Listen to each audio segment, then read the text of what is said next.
Hello, it's Monday, April 26, 2021. It's been about 10 days since I installed the two 3-pound packages, one into each of the Layens hives. We installed them on Friday, April 16th. I do believe Hive 1, which is OMB1, has died. Going to do the final assessment right now and see what's going on. The Sweet Gnome hive, the yellow hive, appears to be doing okay. At least there's humming at the entrance, and I gave them some sugar syrup yesterday inside the hive. So we're gonna let that hive go today because it's only about 60 degrees and there's no sun today. So I don't wanna disturb that hive today. Maybe tomorrow I'll reach in there and maybe refill the syrup.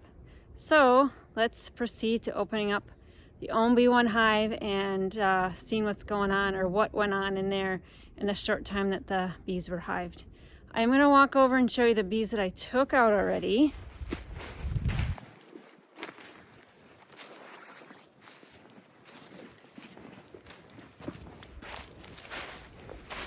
So my parents let me know Thursday and Friday of last week there was no activity in front of OMB1, and when I left on Monday there was activity.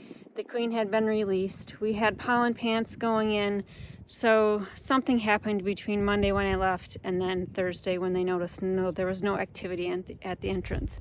So I pulled this many bees out from underneath a few of the frames and then decided just to close it up on Saturday when I did an inspection. I'm going to flip the camera around.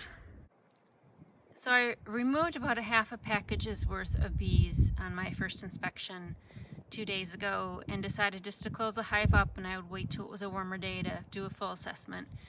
So they've got cement scrapings on there, so the bees that I collect out today I will just put in an ice cream pail so I can further do a scientific assessment and see what's going on.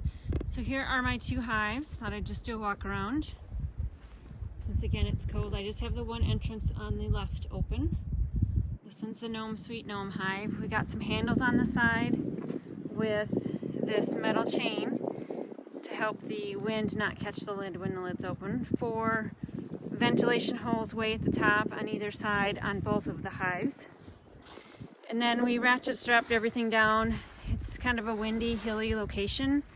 And although the cement blocks were level when we started, we just want some extra security that these hives are not going to blow over, especially since there's not a lot inside right now. So the yellow one's 24 frame and the purple one, the OMB1 hive, is 20 frame. And you know, people are always, I'm interested when I'm watching videos to see how people set stuff up. So we've got cement blocks that we leveled. We did use treated warm lumber, and then Dad was concerned about getting the least amount of contact on the wood on the bottom so the rain wouldn't pool up there and rot the wood. And then I had the hive open on this one way over on the left, kind of distribute the weight evenly. And we've got the center blocks right there. All right, so I'm gonna set the camera down and we're gonna get inside OMB1. Okay, so here's the assessment video. When I arrived on Saturday, I removed the in-hive feeder and replaced it with, well, we had a pillow in there to begin with. I took out that pillow, got some fresh lamb's wool and put it on the top in case that hive feeder had gotten contaminated with something, some mold or something. I wanted it out of here in an effort to maybe keep the queen alive. But let's go through here. So I just put this wire frame to keep the divider board from falling. And I did have the divider board down so that the pegs were up for airflow. Okay. Let's get that out of the way. All right, and then I had a couple of sheets of wax foundation from Dr. Leo, and underneath the first 3 right here there was just a mound of bees. I already took them out. It's this package that I'm going to show you that I put all the bees that I scraped out. So then we got to this frame. There was a little bit there and I could see more, and at that point I said let's just close it up and hopefully maybe they'll survive, but I didn't hear any humming when I did the inspection on Saturday. So here's what it looks like. all these bees stuck on the frames. Now they don't look, I know people are asking if their proboscises are sticking out. They don't look like it to me. They don't have extra moisture. Wow, and they've already drawn out so much comb. All right, so that's that frame. That was frame 2. And then here's frame 1.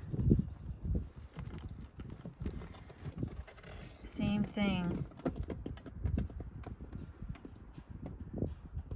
He got a good start on building comb.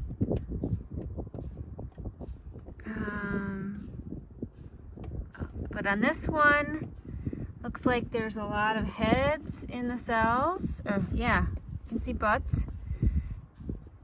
And it looks like a lot of clustering, maybe to keep warm.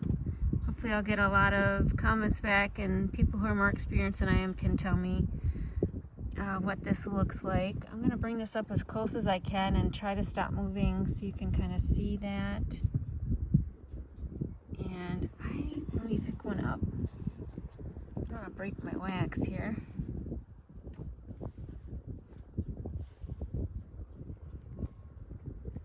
Yeah. All right, I'll sift through and make sure the queen is there. We got bees on the edge there, and then whole mound at the bottom. So that's what I opened up to on Saturday, this whole mound under those first few frames. So it's kind of a mystery what happened. I'm interested to get any opinions. And I'm sharing this video because I just want to educate people on this can happen. Not sure why at this point. I got a lot of wax built up, comb, so I'm happy to see that for my next package, which is going to get installed this weekend.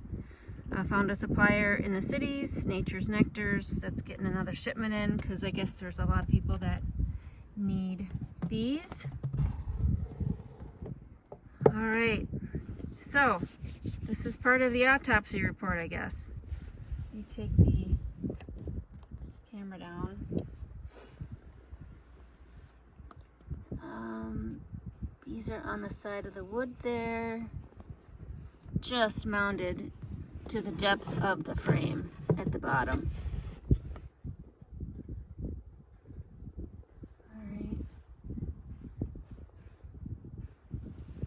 I did have the queen excluder set to queen exclude. When Mom and Dad noticed there wasn't a lot of activity, they opened it to open. So queen excluder and mouse excluder, we're concerned with the mice in our area.